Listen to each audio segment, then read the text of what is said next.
जय हिंद दोस्तों, आपका आपके YouTube channel A to Z education में स्वागत है। दोस्तों, आज के वीडियो में हम लोग 12वीं क्लास की पॉलिटिकल साइंस यानी कि राजनीतिक शास्त्र से संबंधित कुछ ऐसे महत्वपूर्ण प्रश्नों को देखेंगे जो कि आपके एग्ज़ाम के लिए काफ़ी महत्वपूर्ण है।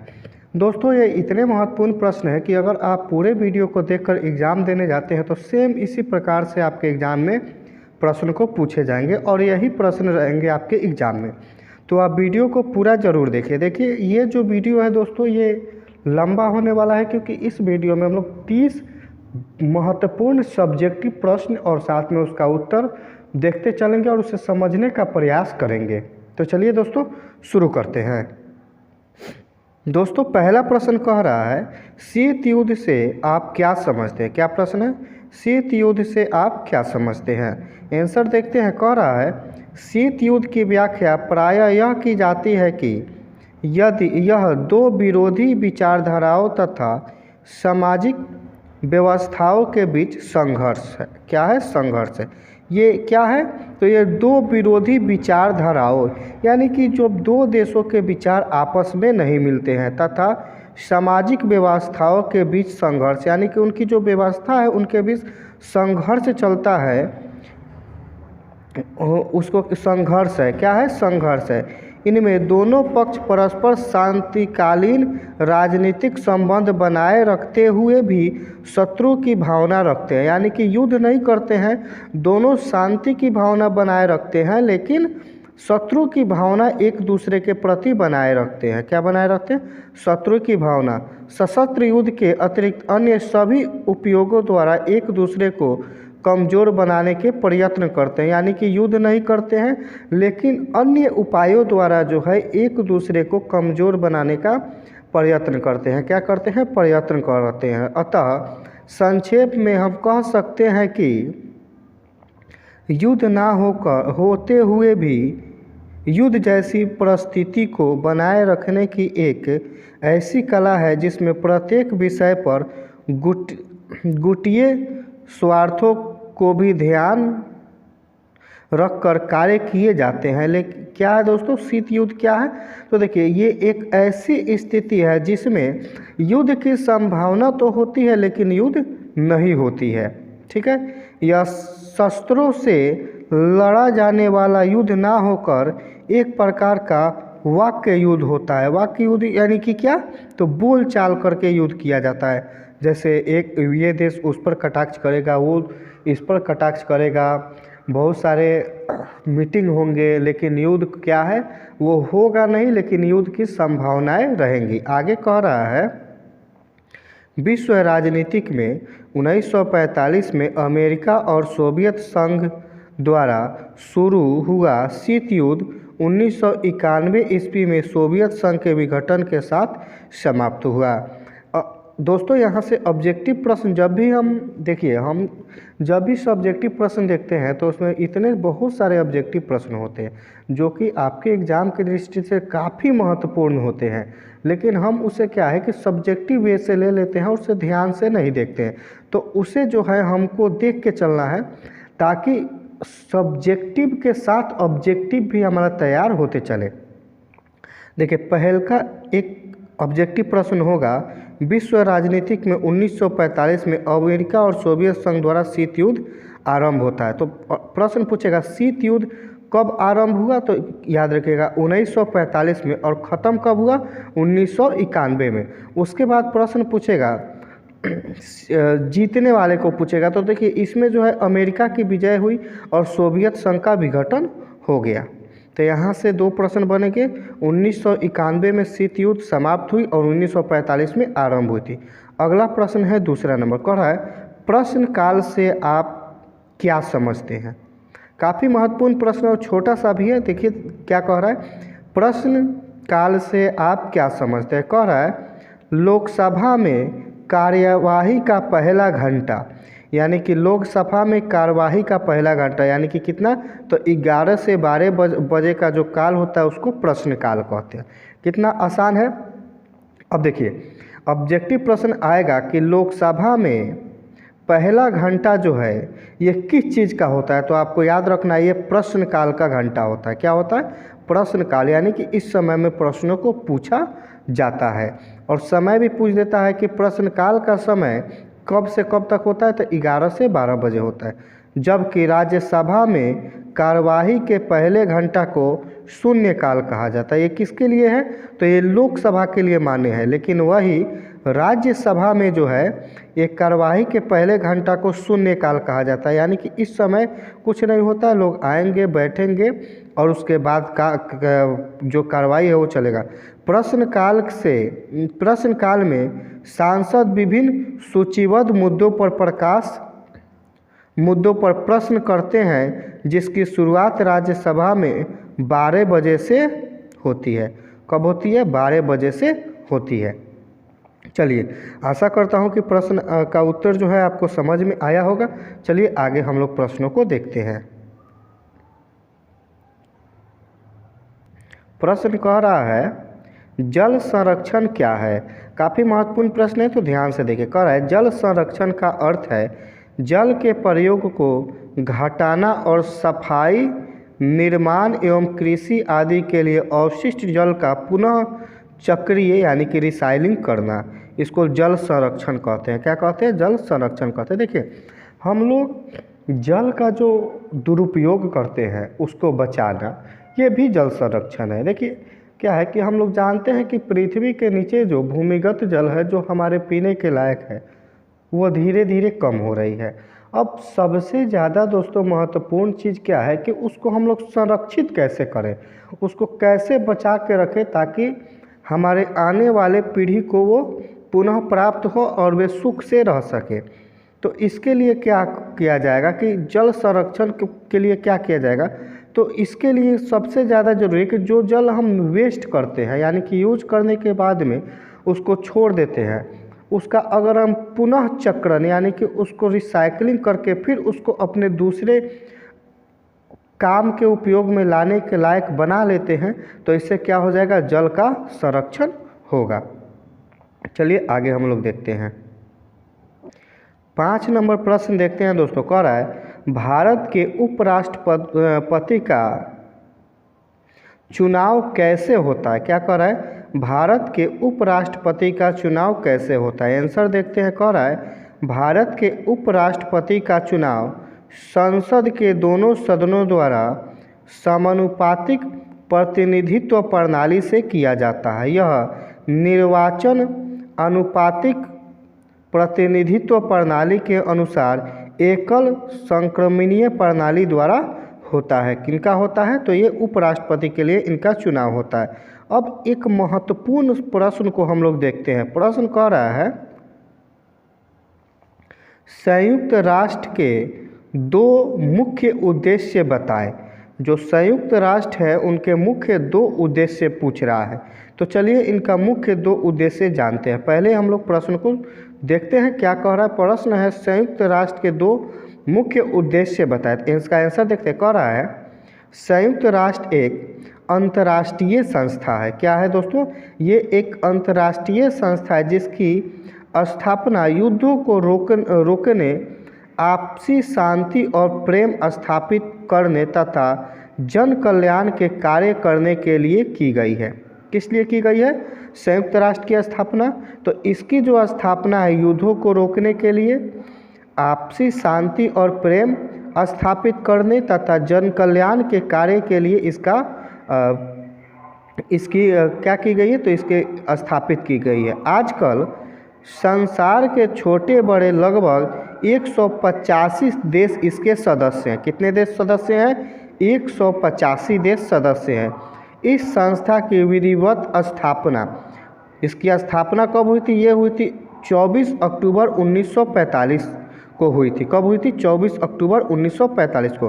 प्रश्न पूछेगा संयुक्त राष्ट्र की स्थापना कब हुई थी? तो आपको याद रखना है 24 अक्टूबर 1945 को संयुक्त राष्ट्र की स्थापना हुई थी।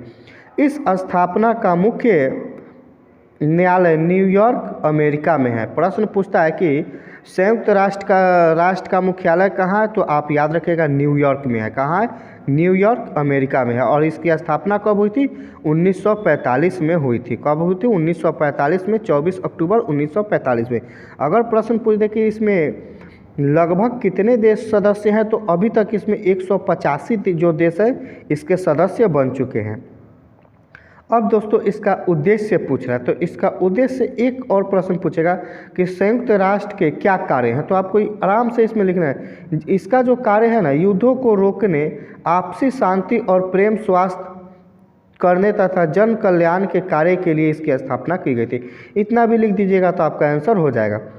इसका उद्देश्य देख रहे हैं, कह रहा है अंतर्राष्ट्रीय शांति और सुरक्षा को बनाए रखना इसका उद्देश्य है। दूसरा है भिन्न राष्ट्रों के बीच मैत्रीपूर्ण संबंध को बढ़ावा देना, यानी कि राज्य जो है एक दूसरे से युद्ध करना चाहते हैं या फिर उनमें कोई तनाव है, तो संयुक्त राष्ट्र जो है उनके बीच पड़ के उनकी जो भी समस्याएं हैं उनको सुलझाने का प्रयास करता है। तीसरा कह रहा है आपसी सहयोग द्वारा आर्थिक, सामाजिक, सांस्कृतिक तथा मानवीय ढंग की अंतर्राष्ट्रीय समस्याओं को हल करना। ये किसका काम है? तो ये संयुक्त राष्ट्र का काम है।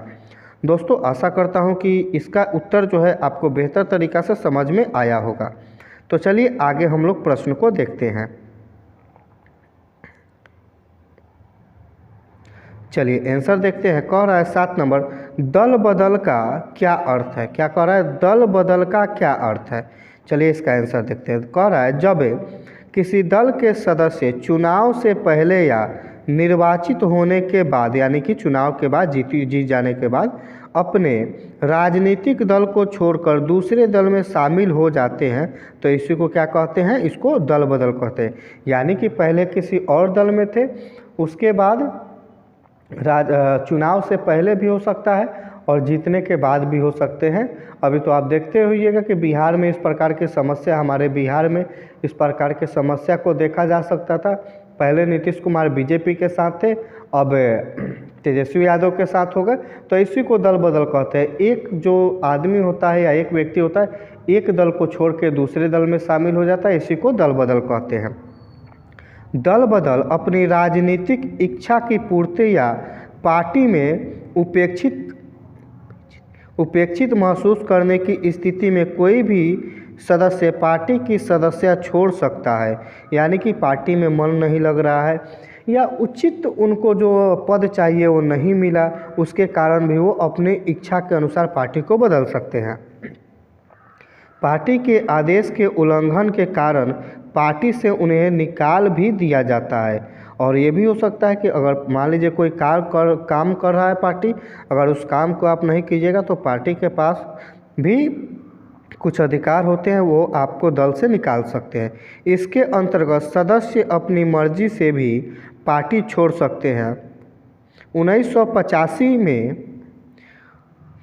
52वां संविधान संशोधन लाकर दल बदल को रोकने का प्रयास किया गया।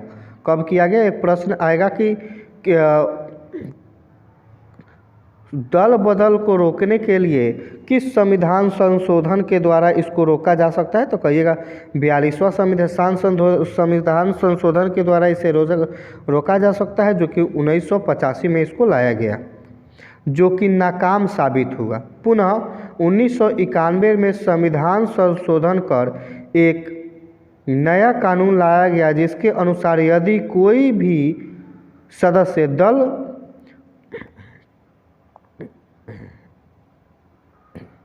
क्या कर रहा है? कोई भी सदस्य दल बदलता है तो वह सदन की सदस्यता खो देगा और किसी भी राजनीतिक पद के लिए अयोग्य होगा। अध्यक्ष का फैसला इस फैसले में अंतिम माना जाएगा। पुनः 1991 में दल बदल को लागू किया गया नए तरीके से, और इसमें ये सब निर्णय लिया गया ताकि लोग जो है इससे डरे दल बदल से। लेकिन अभी क्या हो रहा है?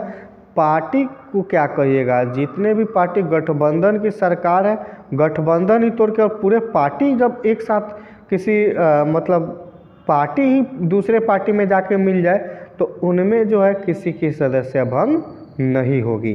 चलिए आगे देखते हैं। 8 नंबर प्रश्न देखते हैं। 8 नंबर प्रश्न कह रहा है सामाजिक न्याय क्या है।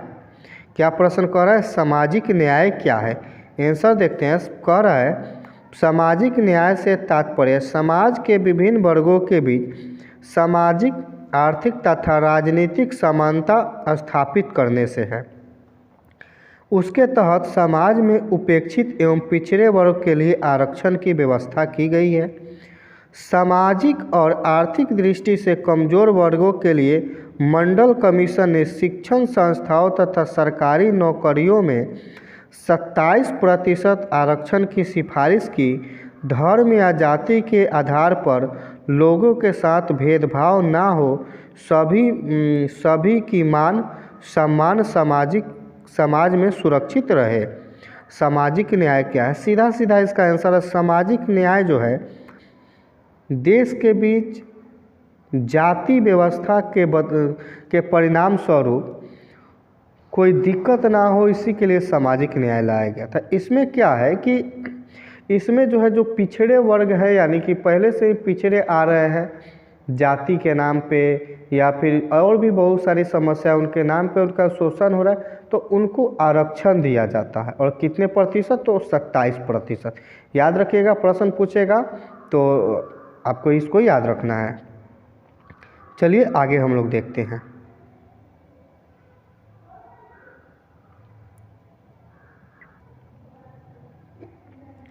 नौ नंबर प्रश्न है अभिव्यक्ति की स्वतंत्रता बताइए। इसका आंसर देखते हैं। कह रहा है अभिव्यक्ति की स्वतंत्रता का अर्थ क्या है, इसको देखते हैं। कह रहा है अभिव्यक्ति की स्वतंत्रता व्यक्ति की मौलिक आवश्यकता है जो प्रजातंत्र को सफल और उपयोगी बनाता है। इसका अर्थ है कि एक पुरुष यात्री को अभिव्यक्ति करने की पूर्ण स्वतंत्रता होनी चाहिए, यानी कि वो अपनी इच्छा के अनुसार कोई भी कार्य कर सकता है।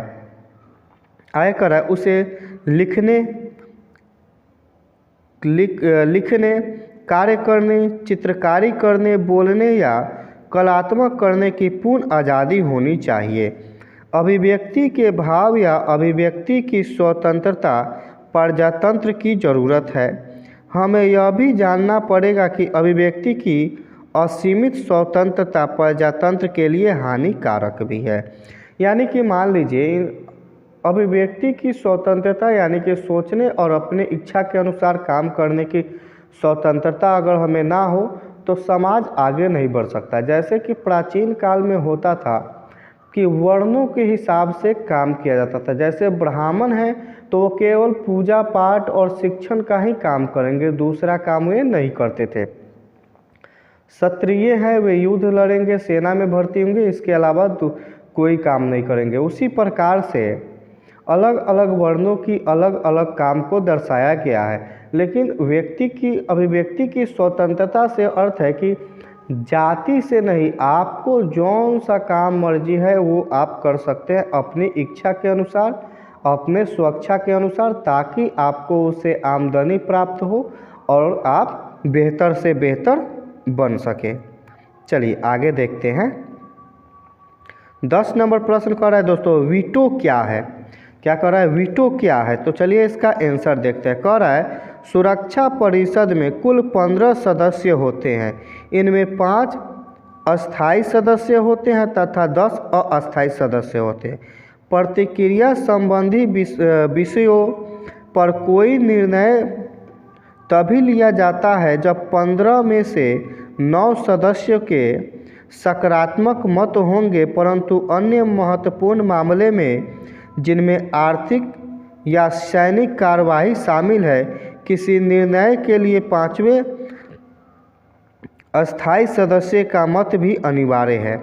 इस प्रकार किसी भी अस्थायी सदस्य का नकारात्मक मत होने की स्थिति में सुरक्षा परिषद कोई सक्षम कार्यवाही नहीं कर सकेगा।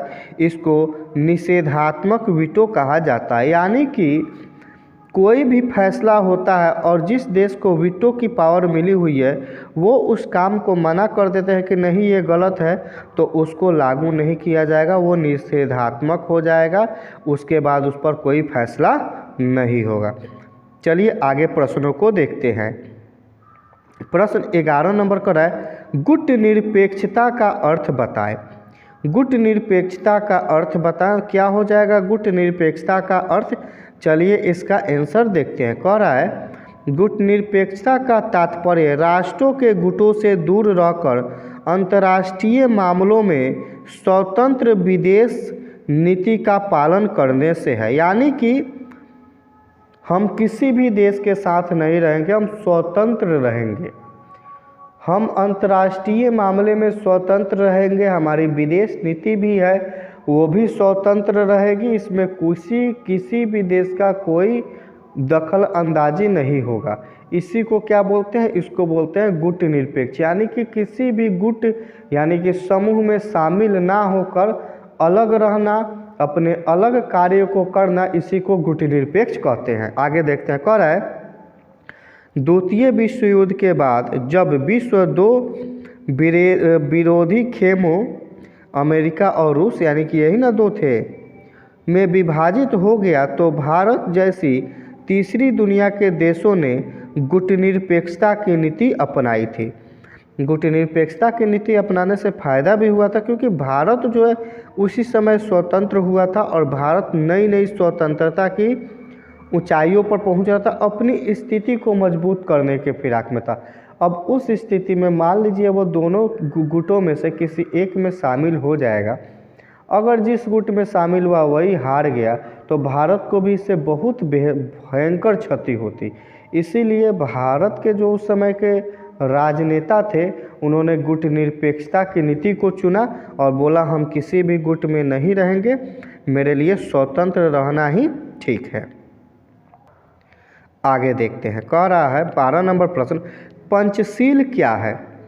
क्या पूछ रहा है? पंचशील क्या है? चलिए इसका आंसर देख रहे हैं। कह रहा है 28 जून 1954 के दिन भारतीय तथा चीनी प्रधानमंत्रियों ने पंचशील के सिद्धांतों का प्रतिपादन किया। एक ऑब्जेक्टिव प्रश्न, पंचशील समझौता कब हुआ? याद रखिएगा 28 जून 1954 में। कब हुआ? 28 जून 1954 में। किन देशों के बीच हुआ? तो भारत और चीन के बीच हुआ। पंचशील के 5 सिद्धांत विशेषताएं थी। पहला विशेषता एक दूसरे की प्रादेशिक अखंडता तथा सर्वोच्च सत्ता के प्रति पारस्परिकता। दूसरा पारस्परिकता सम्मान की भावना, यानी कि एक जो देश है वो दूसरे देश के प्रति युद्ध की नीति ना अपना के उसका सम्मान करेगा और उसके साथ रहेगा। दूसरा एक दूसरे के प्रदेश पर आक्रमण का परित्याग, यानी कि दोनों एक दूसरे के प्रदेश पर आक्रमण नहीं करेंगे। तीसरा एक दूसरे के आंतरिक मामले में हस्तक्षेप ना करने का संकल्प। और चौथा था सामान्यता और पारस्परिक लाभ के सिद्धांत के आधार पर मैत्रीपूर्ण संबंधों की स्थापना। और पांचवा था शांतिपूर्ण सह अस्तित्व का सिद्धांत। ये था पंचशील समझौता में 5 मुख्य उद्देश्य, जिसका उल्लंघन करके चीन ने 1962 में भारत पर आक्रमण किया था। ये आप पढ़े होंगे कि किस देश चीन ने पंचशील समझौता का उल्लंघन करके भारत पर कब आक्रमण किया था? 1962 में किया था। इसको याद रखिए और इसी पर हम लोग आगे चलते हैं। आगे देखते हैं क्या कह रहा है। आगे दोस्तों प्रश्न कह रहा है 13 नंबर, गठबंधन सरकार किसे कहते हैं? क्या कह रहा है? गठबंधन सरकार किसे कहते हैं? आंसर कह रहा है गठबंधन सरकार का तात्पर्य उस सरकार से है जिसमें कई दल मिलजुल कर सरकार का गठन करते हैं। यानी कि एक दल नहीं होता है, बहुत सारे दल मिलकर सरकार चलाते हैं। क्योंकि किसी एक दल को लोकसभा में अकेले बहुमत प्राप्त नहीं होता। 1989 के बाद भारत में गठबंधन सरकारों का युग चला आ रहा है। यानी कि अभी भी भारत में गठबंधन की सरकार चली आ रही है। 1989 के पहले जो था कांग्रेस को इतने ज़्यादा वोट और सीट मिलते थे ताकि दूसरी पार्टी को आने की कोई आवश्यकता थी नहीं, अकेले ही सरकार बना लेता था।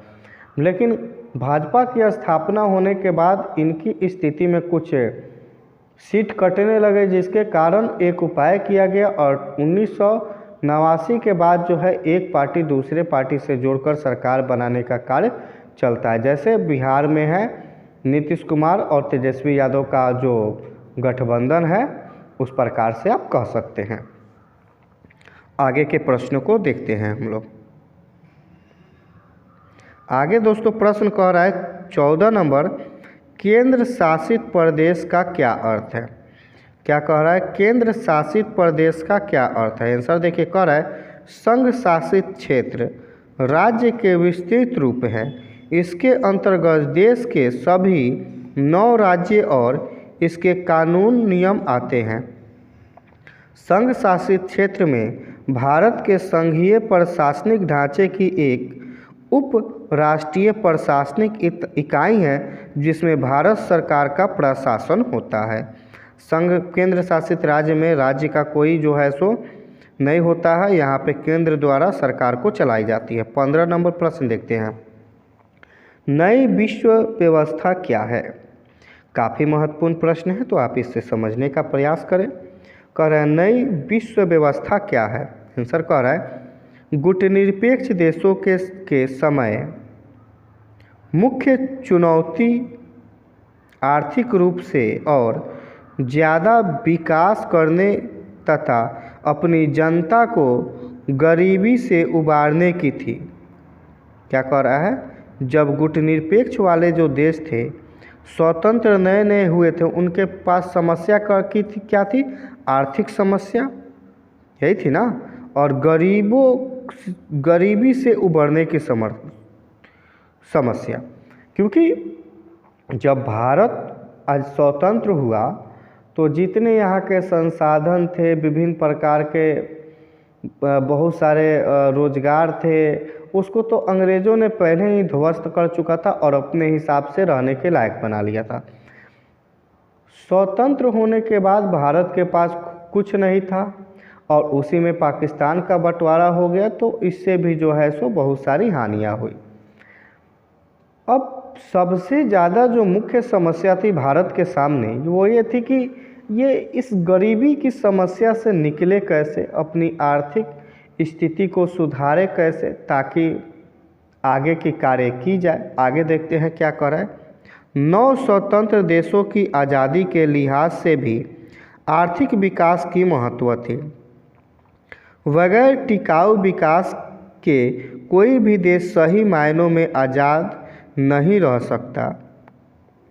आप देख सकते हैं, मान लीजिए कि अपने देश की जनता का हम पेट ही ना भर पाएँ तो किस बात की आज़ादी, इससे बढ़िया तो गुलाम ही रहना चाहिए।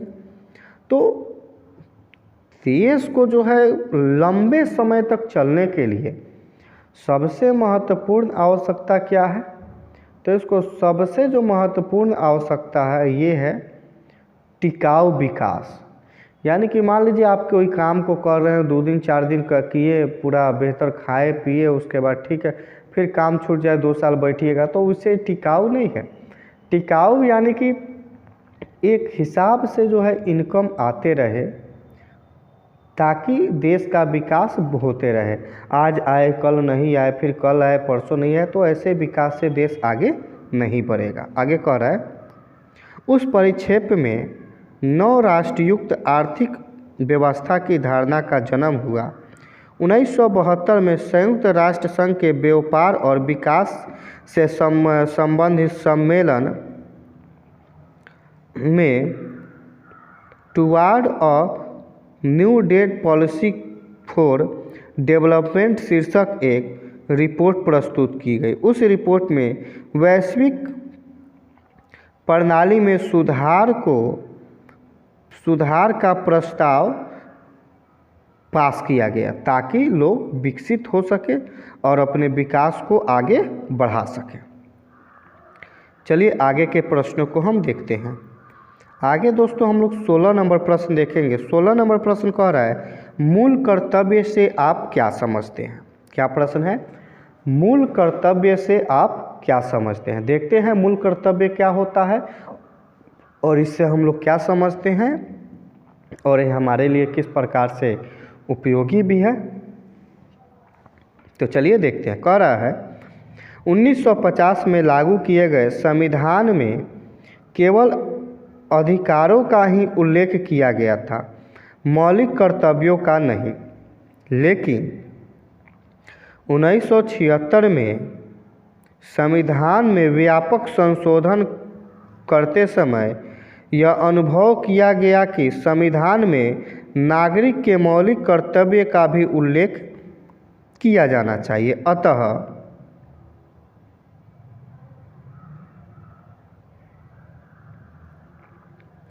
संविधान के भाग 4 के बाद भाग 4 क जोड़ा गया, जिसमें 10 मूल कर्तव्यों की व्याख्या की गई। सन 2002 में अभिभावकों के लिए 6 से 14 वर्ष के अपने बच्चों को शिक्षा का अवसर प्रदान करने का कर्तव्य जोड़ देने से अब नागरिकों के निम्नलिखित 10 कर्तव्य इस प्रकार है। अब ये 10 कर्तव्य कौन कौन से हैं इसको थोड़ा सा देखते हैं। पहला कर्तव्य संविधान का पालन एवं राष्ट्रीय प्रतीकों का सम्मान, यानी कि संविधान में जिस प्रकार से लिखा गया है आपको उसका पालन करना पड़ेगा और हमारे जो राष्ट्रीय प्रतीक हैं उसका जैसे तिरंगा हो गया उसका आपको सम्मान करना पड़ेगा। दूसरा कह रहा है राष्ट्रीय आंदोलन के प्रेरक आदर्शों का पालन करना, यानी कि कोई भी आंदोलन हो रहा है उसमें आप भाग ले सकते हैं और उसके आदर्शों का पालन भी कर सकते हैं। तीसरा भारत की संप्रभुता की रक्षा। चौथा देश सेवा। पांचवा भारत के लोगों में समरसता का विकास। छठा प्राकृतिक पर्यावरण की रक्षा और प्राणियों के प्रति दया का भावना, यानी कि दया करना चाहिए। 7 नंबर समन्वित संस्कृति की गौरवशाली परंपरा की रक्षा। 8वां कह रहा है वैज्ञानिक दृष्टिकोण, मानवतावाद और ज्ञानार्जन का विकास। 9 नंबर सार्वजनिक संपत्ति की सुरक्षा, यानी कि जो सरकारी संपत्ति है उसकी सुरक्षा। 10वां व्यक्तिगत और सामूहिक उत्कर्ष का प्रयास। ये व्यक्ति के 10 मूल कर्तव्य हैं। कितने हैं? 10 मूल कर्तव्य हैं। चलिए आगे के प्रश्न को हम देखते हैं। कह रहा है 17 नंबर प्रश्न भारतीय संविधान की प्रस्तावना के किन्हीं 2 बिंदुओं का उल्लेख करें। क्या कह रहा है? भारतीय संविधान की प्रस्तावना के किन्हीं 2 बिंदुओं को उल्लेख करना है। आंसर देखते हैं। कह रहा है भारतीय संविधान की प्रस्तावना के 2 बिंदु है। पहला बिंदु दोस्तों कह रहा है भारत को एक संपूर्ण प्रभुत्व संपन्न समाजवादी और धर्मनिरपेक्ष घोषित किया गया है। पहल का हो गया। दूसरा कह रहा है नागरिकों को सामाजिक, आर्थिक और राजनीतिक न्याय, विचार, अभिव्यक्ति, विश्वास, धर्म और उपासना की स्वतंत्रता मिल चुकी है। यह भारतीय संविधान के 2 जो है मुख्य बिंदु हैं जो कि प्रस्ताव भी कह सकते हैं। आगे देखते हैं। आगे कह रहा है 18 नंबर प्रश्न न्यायिक पूर्ण विलोकन क्या है। आंसर देखते हैं। कह रहा है भारत में न्यायिक पूर्ण लोकन का सिद्धांत अमेरिकी संविधान से ग्रहण किया गया है। साधारणतः न्यायिक पूर्ण अवलोकन से अभिप्राय है न्यायालय द्वारा संविधान के विरुद्ध बनाए गए कानून को निरस्त किया जाना, यानी कि कोई संविधान के विरुद्ध काम को कर रहा है या फिर कानून बन रहा है तो उसको निरस्त करना, जिसका उल्लेख संविधान में नहीं किया गया है। यद्यपि संविधान में कहीं भी इस आशय का स्पष्ट उल्लेख नहीं मिलता है कि तथापि अनेक ऐसे संबंधों में न्यायिक पुनर्लोकन के अधिकार का दृढ़ उदाहरण उपलब्ध है, जिससे परोक्ष रूप से यह निष्कर्ष निकाला जा सकता है कि संविधान निर्माण सर्वोच्च न्यायालय को ऐसा अधिकार सौंपने के इच्छुक रहे होंगे, है नहीं लेकिन रहे होंगे कि ऐसा अधिकार सौंप दिया जाए ताकि आगे चल के कानून के पर कोई बुरा प्रभाव पड़े या फिर कानून का कोई दुरुपयोग करे तो मुख्य जो न्यायालय है, उच्च न्यायालय है, वो उसे एक ही बार में खारिज कर सके और जो दुरुपयोग हो रहा है उससे रक्षा कर सके। चलिए आगे प्रश्नों को देखते हैं। आगे प्रश्न दोस्तों कह रहा है, 19 नंबर प्रश्न कह रहा है, क्षेत्रीय दल से आप क्या समझते हैं? आंसर देखते हैं। कह रहा है क्षेत्रीय दल उसे कहते हैं जो भारत के किसी एक या दो राज्य में अपना अस्तित्व रखता हो। क्या कहेंगे? देखिए क्षेत्रीय दल क्या होता है? ये क्षेत्र का दल है, इसका फैलाव ज़्यादा दूर तक नहीं होता है। ये किसी एक राज्य या ज़्यादा से ज़्यादा दो राज्य में अपने प्रभुत्व को रखते हैं, इलेक्शन लड़ते हैं, कुछ सीटें भी आती हैं, जीतते भी हैं, लेकिन राजनीतिक रूप से देखें तो इनका भी जो है काफ़ी महत्व होता है। आगे देखते हैं।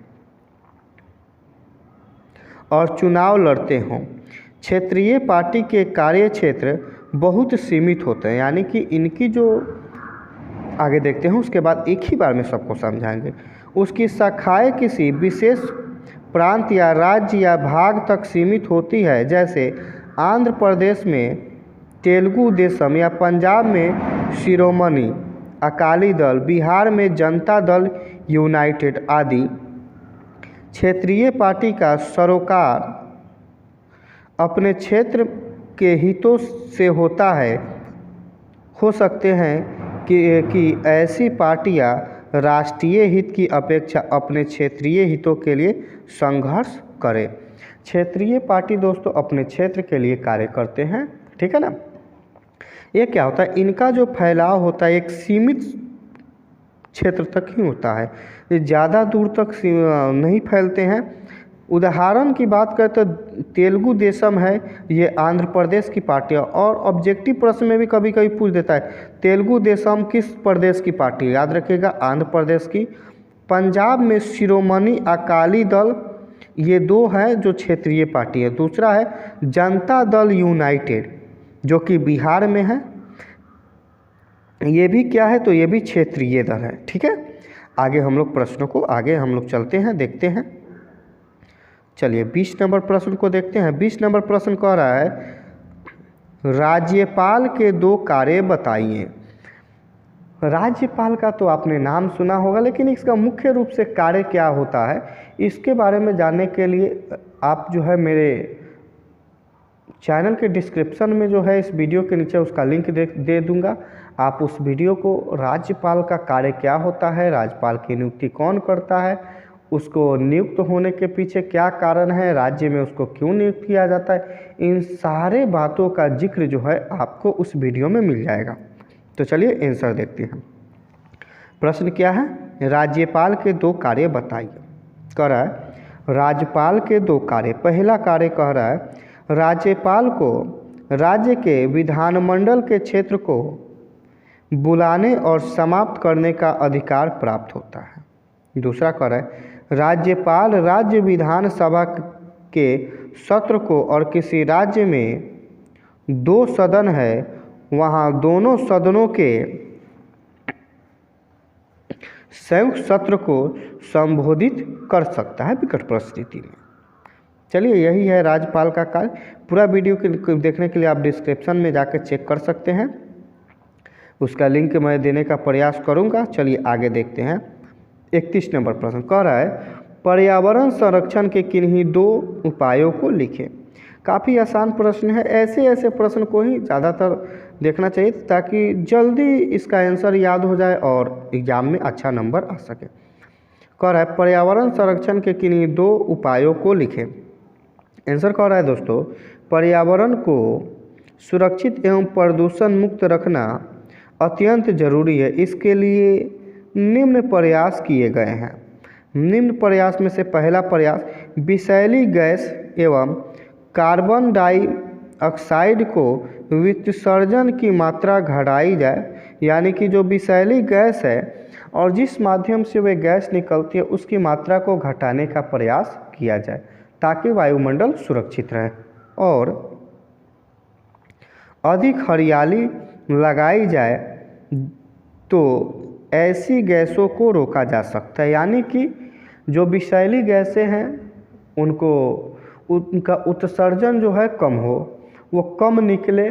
जैसे मोटर गाड़ी पर नियंत्रण, मोटरसाइकिल वगैरह पर नियंत्रण, जो कल कारखानों से जो विषैली धुएँ निकलती है उन पर भी नियंत्रण, इस प्रकार से नियंत्रण लगाया जा सके। लेकिन आधुनिक युग में अब तो संभव है, क्योंकि अगर हम देखें तो डीजल इंजन की जगह पे हम इलेक्ट्रिक इंजन का उपयोग कर सकते हैं, इलेक्ट्रिक वाहनों का उपयोग कर सकते हैं, जिससे कि वायु प्रदूषण कम होने की संभावना है और उससे ध्वनि प्रदूषण की भी समस्या बहुत कम हो जाएगी।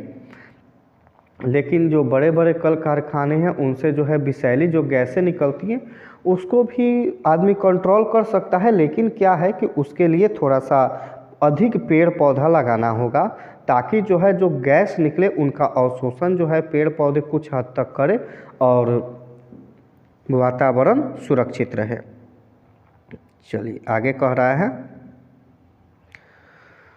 वृक्षों की अनाधून कटाई रोक दी जाए, यानी कि जो भी वृक्षों की कटाई हो रही है अधिकतर उन्हें कम किया जाए।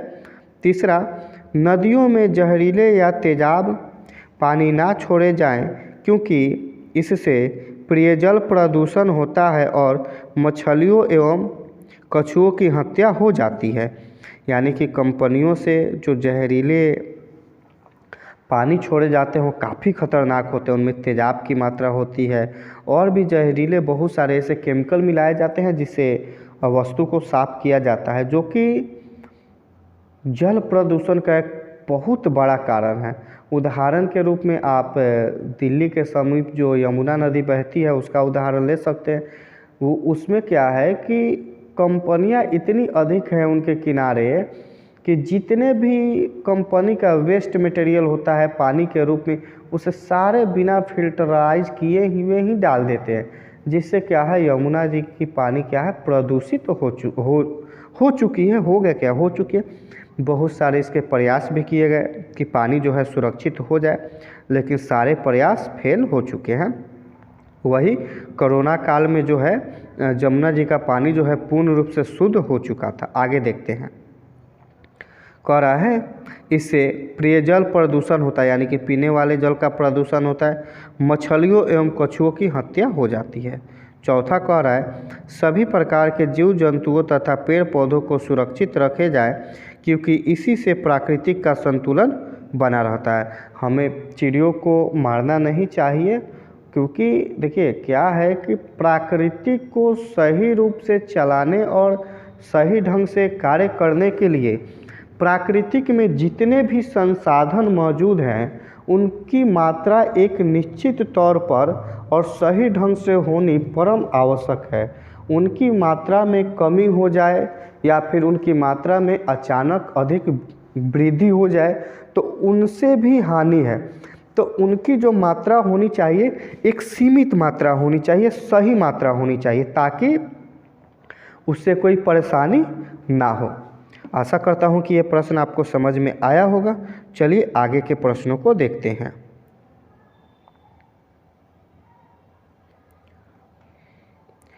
आगे हम लोग देखते हैं 23 नंबर प्रश्न। कह रहा है आचार संहिता क्या है। क्या प्रश्न है दोस्तों? आचार संहिता क्या है? आंसर देखते हैं। कह रहा है भारतीय निर्वाचन आयोग की आदर्श चुनाव आचार संहिता राजनीतिक दलों एवं प्रत्याशियों के लिए बनाई गई एक नियमावली है। क्या है? नियमावली है, जिसका पालन चुनाव के समय आवश्यक है। चुनाव आयोग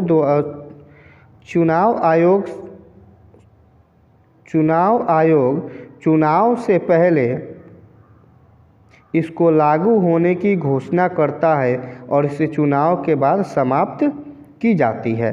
क्या कह रहा है? आचार संहिता क्या है? आचार संहिता क्या है? चुनाव को सही ढंग से कराने की व्यवस्था को आचार संहिता कहते हैं।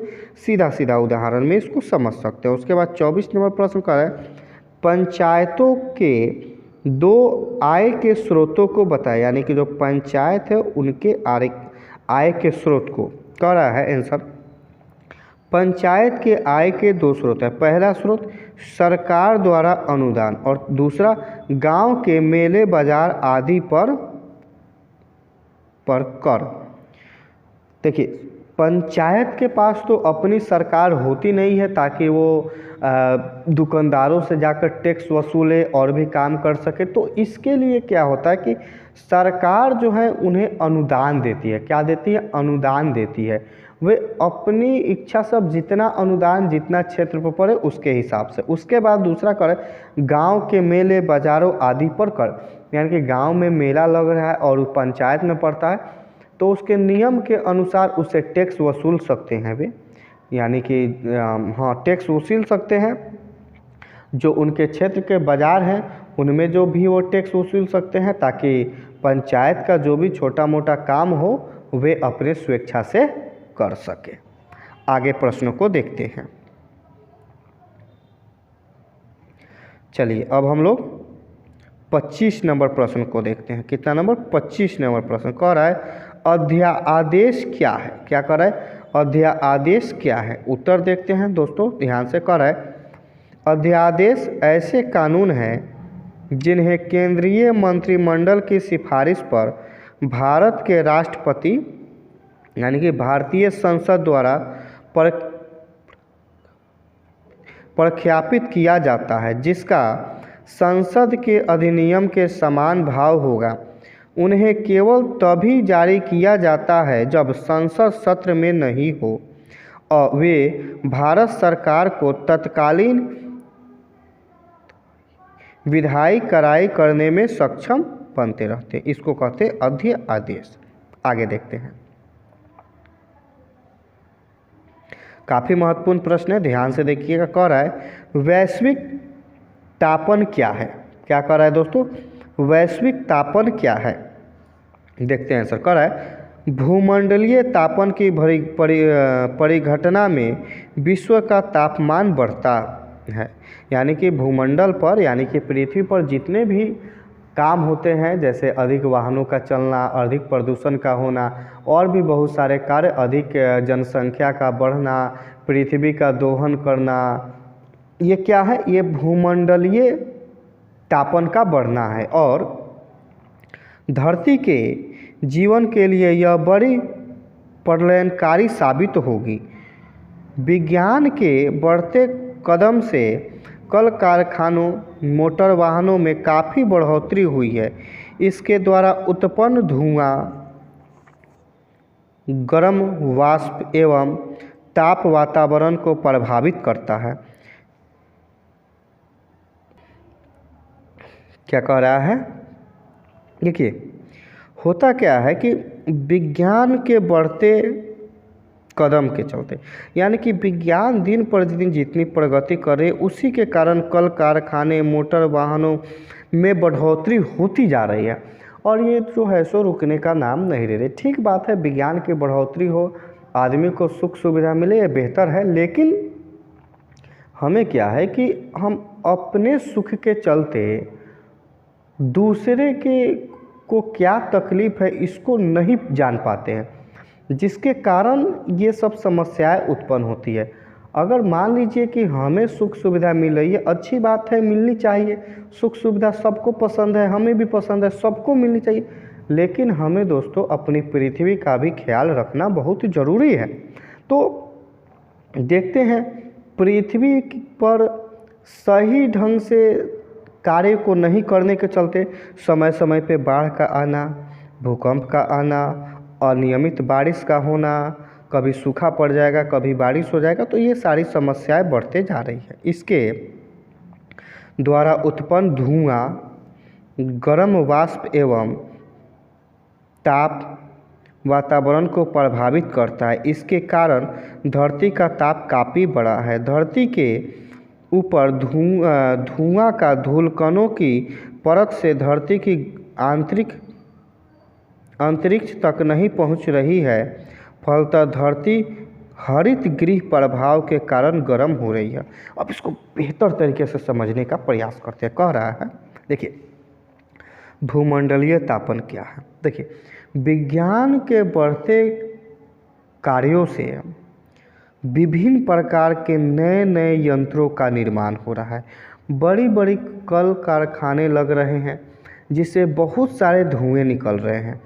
विभिन्न प्रकार के मोटर गाड़ी हैं, एरोप्लेन है, हवाई जहाज़ है, पानी का जहाज़ है। इनसे जितने भी धूल निकलते हैं वे क्या होता है, वो जाके जो है हमारे वायुमंडल जो है उसके ऊपर एक परत की तरह छा जाता है। क्या होता है, परत की तरह छा जाता है, जिससे कि सूर्य की किरणें तो पृथ्वी पर आती हैं, लेकिन पृथ्वी से टकराने के बाद में जब वापस जाती हैं तो धूल कणों के कारण ये पुनः वायुमंडल में नहीं जा पाती हैं, जिसके कारण क्या होता है कि पृथ्वी का जो तापमान है वो गर्म हो जाता है। क्या हो जाता है, पृथ्वी का जो वातावरण है वो गर्म होता है और इसी के कारण जो है हरित गृह प्रभाव उत्पन्न होता है और वातावरण गर्म रहता है। और इसी गर्मी के कारण दोस्तों क्या है कि समय समय पे वर्षा का ना होना, भूकंप का ना, विभिन्न प्रकार की समस्याएं उत्पन्न होती है, जिसका जो है मुख्य रूप से प्रभाव जो है हमारे ऊपर पड़ता है, आपके ऊपर पड़ता है, आपके घर परिवार वाले के ऊपर पड़ता है। तो हमको जो है इन पर थोड़ा सा ध्यान देना चाहिए। उपाय वही है, अधिक से अधिक पेड़ पौधों को लगाएं, नियमित भ्रमण करें या फिर सार्वजनिक वाहनों का उपयोग करें। ये सब बचने का उपाय है। आगे देखते हैं 27 नंबर प्रश्न देखते हैं। कह रहा है मंत्री परिषद से आप क्या समझते हैं। क्या कह रहा है दोस्तों, मंत्री परिषद से आप क्या समझते हैं। आंसर देखते हैं। कह रहा है भारत में संसदीय प्रणाली को ब्रिटिश संविधान से लिया गया है। एक ऑब्जेक्टिव प्रश्न आपका यहाँ से बनेगा कि भारत के संविधान में किस देश से संसदीय प्रणाली को लिया गया है। तो ब्रिटिश संविधान से लिया गया। किससे लिया गया है, ब्रिटिश संविधान से लिया गया। मंत्री परिषद भारतीय राजनीतिक प्रणाली की वास्तविक कार्यकारी संस्था है। क्या है, मंत्री परिषद जो है भारतीय राजनीतिक प्रणाली की वास्तविक कार्यकारी संस्था है, जिसका नेतृत्व प्रधानमंत्री के हाथों में होता है। हमारे संविधान के अनुच्छेद 74 में मंत्री परिषद के गठन के बारे में उल्लेख किया गया है, जबकि अनुच्छेद 75 में मंत्रियों की नियुक्ति, एक मिनट रुक जाते हैं, हमारे संविधान के अनुच्छेद 74 में मंत्री परिषद के गठन का उल्लेख किया। याद रखना है किस अनुच्छेद में मंत्री परिषद के गठन का उल्लेख किया गया, तो अनुच्छेद 74 में। उसके बाद कह रहा है 75 में मंत्रियों की नियुक्ति के बारे में उल्लेख किया गया। उनके कार्यकाल, जिम्मेदारी, शपथ, योग्यता और मंत्रियों के वेतन एवं भत्ते से संबंधित है। कितना में, तो अनुच्छेद 75 में मंत्रियों की नियुक्ति, उनके कार्य क्या है, उनकी जिम्मेदारी क्या है, उनकी शपथ कब लेना है, योग्यता और मंत्रियों के वेतन और भत्तों की जानकारी इसमें मुख्य रूप से की गई है। किसमें, अनुच्छेद 75 में। आगे कह रहा है मंत्री परिषद का गठन राष्ट्रपति की मदद करने एवं सलाह देने के लिए किया गया है, जो मंत्रिपरिषद द्वारा प्रस्तुत सूचना के आधार पर काम करता है। राष्ट्रपति को मंत्रिपरिषद द्वारा दिए गए सलाहों को भारत की किसी अदालत, भारत की किसी भी अदालत में चुनौती नहीं दी जा सकती है। ठीक है, अच्छी बात है। अब समझते हैं, कह रहा है आखिर में मंत्री परिषद क्या है। तो देखिए, मंत्री परिषद जो है हमारे देश में किस प्रकार काम हो। अब देखिए, अब एक आदमी जो है वो तो पूरे देश को चला नहीं सकता है, उसके लिए मंत्रियों की आवश्यकता होती है। मंत्रियों की नियुक्ति करने का तरीका है, ठीक है, उनको किस प्रकार से रखा जाएगा, किस प्रकार से वेतन दिया जाएगा, ये सारे संविधान में उल्लेखित है। और इनका मुख्य जो कार्य होता है राष्ट्रपति की मदद करना। राष्ट्रपति को जो भी सलाह आवश्यकता की ज़रूरत होती है, मंत्री परिषद की बैठक बुलाएंगे, उनसे सलाह लेंगे क्या करना है, क्या नहीं करना है, किस प्रकार से करना है, क्यों करना है, इन सारे लोगों की सलाह लेंगे और उसके बाद वो कार्य को करेंगे। चलिए आगे हम लोग प्रश्न को देखते हैं। अगला प्रश्न दोस्तों कह रहा है संघीय व्यवस्था क्या है। क्या कह रहा है, संघीय व्यवस्था क्या है। इसका आंसर देखते हैं। संघात्मक शब्द का अंग्रेजी रूपांतरण फेडरेशन है। फेडरेशन शब्द की उत्पत्ति फ्यूडिस से हुई है, जिसका अर्थ संघ या समझौता होता है। इस तरह शब्दोत्पत्ति की दृष्टि से समझौता निर्मित राज्यों के संघात्मक शासन या संघात्मक राज्य कहते हैं। अर्थात शासन शक्तियों के केंद्रीकरण के आधार पर राज्य के जो स्वरूप बनाए गए हैं उन्हें हम संघात्मक शासन या संघात्मक राज्य कहते हैं। शासन के इस स्वरूप में शक्तियों का केंद्रीकरण एक केंद्रीय सरकार में ना होकर वे राज्य और केंद्र में निर्मित होते हैं, जिसका अस्तित्व संविधान पर निर्भर है, ना कि किसी दूसरे की इच्छा पर। अर्थात समझने का प्रयास करते हैं। संघीय व्यवस्था देखिए, राज्य और केंद्र सरकार और देश जो है पूरे देश में राज्य होते हैं, लेकिन व्यवस्थाएं अलग अलग हैं। जैसे राज्य की अपनी सेना नहीं होती है, राज्य अपना सिपाही रख सकता है, ठीक है। टैक्स वगैरह जो है वो दोनों वसूलते हैं, राज्य भी और केंद्र सरकार भी। लेकिन इन दोनों में मित्रतापूर्ण संबंध बनाए रखना ये काम किसका होता है, संघीय व्यवस्था का काम होता है। राज्य से जो ज़्यादा शक्ति है वो केंद्र को दिया जाता है, ताकि राज्य में कोई उथल पुथल हो या फिर कोई आंतरिक गड़बड़ी हो तो वहाँ पे राष्ट्रपति शासन लगा के राज्य को कंट्रोल किया जा सके, उसके कार्यों को सही ढंग से किया जा सके।